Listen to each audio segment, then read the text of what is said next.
2024 ലോക്സഭാ തെരഞ്ഞെടുപ്പിൽ ചില ശ്രദ്ധേയമായ നിരീക്ഷണങ്ങൾ നടത്തി ശ്രദ്ധിക്കപ്പെട്ട ഒരാളാണ് യോഗേന്ദ്ര യാദവ്. അദ്ദേഹം കഴിഞ്ഞ ദിവസം ഒരു മീഡിയയ്ക്ക് നൽകിയ അഭിമുഖത്തിൽ ഈ തെരഞ്ഞെടുപ്പ് ഫലം യഥാർത്ഥത്തിൽ കോൺഗ്രസ് 7 തെറ്റായ ധാരണകൾ അല്ലെങ്കിൽ മിത്തുകൾ അല്ലെങ്കിൽ പാടി പറഞ്ഞിരുന്ന ചില കാര്യങ്ങളെയാണ് പൊളിച്ചെഴുതിയത് എന്ന് അദ്ദേഹം എണ്ണി പറയുന്നുണ്ട്. കോൺഗ്രസ് ഇല്ലാതായെന്നും ഇനി ഒരിക്കലും ഒരു പ്രതിരോധമോ പ്രതിപക്ഷമോ ഒന്നും ഉണ്ടാവില്ലെന്നും എല്ലാം ഏകപക്ഷീയമാണെന്നും 400-450 സീറ്റുകളിലേക്ക് വരെ എത്തുമെന്നും ഇനി ഒന്നിനും കൊള്ളില്ലെന്നും ഉത്തരേന്ത്യയിൽ മരിച്ചുവെന്നുമൊക്കെ പറഞ്ഞതാണ് ആ തിരുത്തി എഴുതിയിരിക്കുന്ന മിത്തുകളിൽ ചിലതൊക്കെയും. അതിൽ ഓരോന്നും അദ്ദേഹം എണ്ണി പറയുന്നുണ്ട്. അതിൽ ഒന്നാമത്തേത്, 3ാം സ്ഥാനത്തേക്ക് പോയ സംസ്ഥാനങ്ങളിലൊന്നും ഇനി കോൺഗ്രസ്സിന് തിരിച്ചുവരവ് സാധ്യമല്ല എന്നൊരു ധാരണ ഉണ്ടായിരുന്നു. എന്നാൽ 2023 കോൺഗ്രസിൻ്റെ ജയം 3ാം സ്ഥാനത്ത് സീറ്റിൻ്റെ കാര്യത്തിലായിപ്പോയ സ്റ്റേറ്റായിരുന്നു തെലുങ്കാന.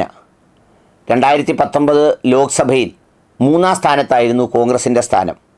എന്നാൽ 2024 ആയപ്പോഴേക്കും അവിടെ നിന്ന് തിരിച്ച് ശക്തമായി വന്നു എന്നത് ഈ തള്ളിക്കളയപ്പെട്ട ഒരു തെറ്റായ വാദത്തിൻ്റെ മുനയൊടിച്ചതാണ് എന്ന് യോഗേന്ദ്ര യാദവ് പറയുന്നു. രണ്ടാമത്തെ ഒരു പ്രധാനപ്പെട്ട മിത്തെന്ന് പറയുന്നത്, കോൺഗ്രസ്സിന് നേർക്ക് നേരെ എതിരിടുന്ന ഒരു മണ്ഡലങ്ങളിലും വിജയിക്കാനുള്ള ശേഷി കുറവാണ് എന്നാണ് പറഞ്ഞത്.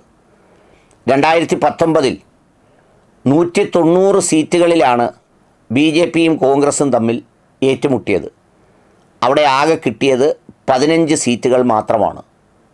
എന്നാൽ 2024 തിരഞ്ഞെടുപ്പ് വന്നപ്പോൾ ഏതാണ്ട് 215 സീറ്റുകളിൽ ഏറ്റുമുട്ടിയതിൽ 62 സീറ്റുകളോളം കോൺഗ്രസ് നേടുകയുണ്ടായി. ഏതാണ്ട് 4-1. മറ്റേത് തീരെ ഇല്ലായിരുന്നു. എന്ന് വെച്ചാൽ ഒരിക്കലും ഇന്ത്യ ഹാർട്ട്ലാൻഡിൽ കോൺഗ്രസ്സിന് BJP എതിർക്കാനാവില്ല എന്ന് പറയുന്ന ഒരു മിത്താണ് ഇവിടെ പൊളിച്ചത്. അതുകൂടി പറയുമ്പോൾ ചാർസൗപാറിൻ്റെ പ്രഡിക്ഷൻ, പ്രീ പോൾ സർവേ, മാധ്യമങ്ങളുടെ എല്ലാം തുയിലുണർത്തുപാട്ട്, ബാക്കി ഏജൻസികളുടെ എല്ലാം പ്രവർത്തനം, വിദ്വേഷ പ്രസംഗങ്ങളെപ്പോലും നിശബ്ദമായി നോക്കിയിരിക്കുന്ന ഇലക്ഷൻ കമ്മീഷൻ, ഒരക്ഷരം പോലും ഉരിയാടാത്ത മാധ്യമങ്ങൾ, അവരുടെ നടുവിലൂടെയാണ് ഈ പറയുന്ന 65 സീറ്റ് പിടിച്ചത് എന്നുള്ളത് അതിൻ്റെ ഒരു പ്രത്യേകതയാണ്. മൂന്നാമത്തെ ഏറ്റവും പ്രധാനപ്പെട്ട മിത്തുകളിലൊന്ന്, ഈ പ്രാദേശിക രാഷ്ട്രീയ കക്ഷികളെയോ അല്ലെങ്കിൽ അതുപോലുള്ള സംഗതികളെയോ കോൺഗ്രസ്സിന് അതിജീവിക്കാനാവില്ല എന്ന് പറഞ്ഞതാണ്. 2024 ആ മിത്തിനെയും പൊളിച്ചു.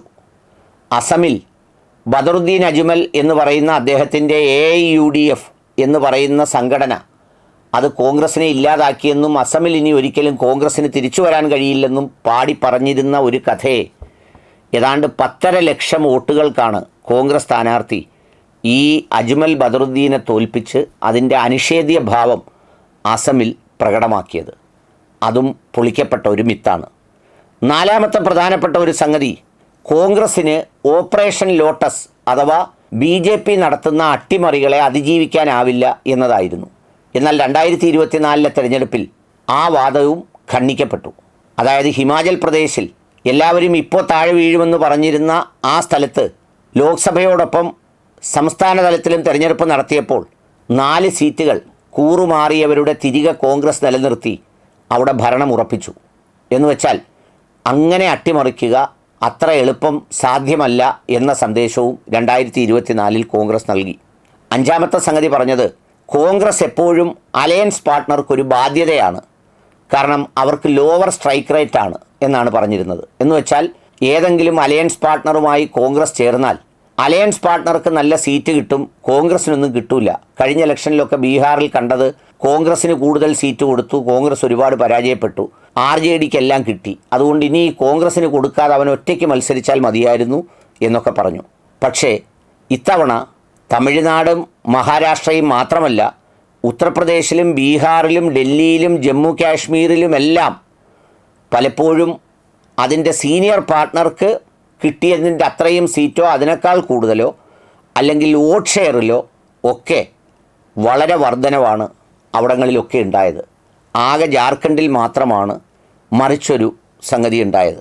അടുത്ത ആറാമതായി ഉണ്ടായിരുന്ന ഒരു പോപ്പുലർ മിത്തെന്ന് പറയുന്നത് കോൺഗ്രസ് ഉത്തർപ്രദേശിൽ മരിച്ചുവെന്നും അതിന് അസംബ്ലി ഇലക്ഷൻ അടക്കമുള്ളവ ഒക്കെ റിസൾട്ട് ചൂണ്ടിക്കാണിച്ചുകൊണ്ടാണ് പറഞ്ഞതെങ്കിൽ ഈ തവണ തെരഞ്ഞെടുപ്പിൽ കോൺഗ്രസ് ഉത്തർപ്രദേശിൽ സമാജ്വാദി പാർട്ടിയോടൊപ്പം നിന്ന് തങ്ങൾ ശക്തമായ പോരാട്ടത്തിലാണ് എന്ന് കാണിച്ചു കൊടുക്കുകയും ജനപിന്തുണ തെളിയിക്കുകയും ചെയ്തു. ഏഴാമത്തേത്, കോൺഗ്രസ്സിന് ഒരിക്കലും ഈ പറയുന്ന എനർജിയുള്ള വളരെ ആവേശകരമായ പ്രതിഷേധങ്ങൾ സംഘടിപ്പിക്കാൻ കഴിയില്ല എന്നാണ് പറഞ്ഞിരുന്നത്. പക്ഷേ ഫാർമർ മൂവ്മെൻറ്റിലും അതുപോലെ CAA NRC പ്രൊട്ടസ്റ്റിലും ഒക്കെ അടക്കം കോൺഗ്രസ് മുന്നിൽ നിന്നെന്ന് മാത്രമല്ല, ഇപ്പോൾ ഇലക്ഷനുമായി ബന്ധപ്പെട്ട് പ്രചാരണ വേളയിൽ മുഴുവൻ ഇന്ത്യയുടെ ഭരണഘടനയെ ഒരു മുഖ്യധാരയിലേക്ക് കൊണ്ടുവന്ന് അത് തകർക്കപ്പെടാൻ പോകുന്നതിനെതിരെയുള്ള ഒരു ജനവികാരമാക്കി മാറ്റുന്ന ഒരു സോഷ്യൽ മൂവ്മെൻറ്റിനു കൂടിയാണ് കോൺഗ്രസ് ഇവിടെ തുടക്കം കുറിച്ചത്. അതും ഏഴാമത്തെ ഒരു മിത്തിനെ പൊളിച്ചതാണെന്നാണ് യോഗേന്ദ്ര യാദവ് പറയുന്നത്. എന്നുവെച്ചാൽ കോൺഗ്രസ് ഇല്ലാതായി, പ്രതിരോധമില്ല, പ്രതിപക്ഷമില്ല, ജീവൻ പോയി, BJP എതിർക്കാൻ ശേഷിയില്ല, ഇന്ത്യ ഹാർട്ട്ലാൻഡിൽ മരിച്ചു, ഒരു മൂവ്മെൻറ്റും രാജ്യത്ത് നടത്താനൊക്കില്ല എന്നൊക്കെ പറഞ്ഞതെല്ലാം 2024 അതിൻ്റെ എല്ലാ ധാരണകളും മാറ്റിയെന്നാണ് യോഗേന്ദ്ര യാദവിൻ്റെ മനോഹരമായ നിരീക്ഷണം. അതിൽ കാമ്പുണ്ട്, കഴമ്പുണ്ട് വസ്തുതകൾ പരിശോധിക്കുമ്പോൾ.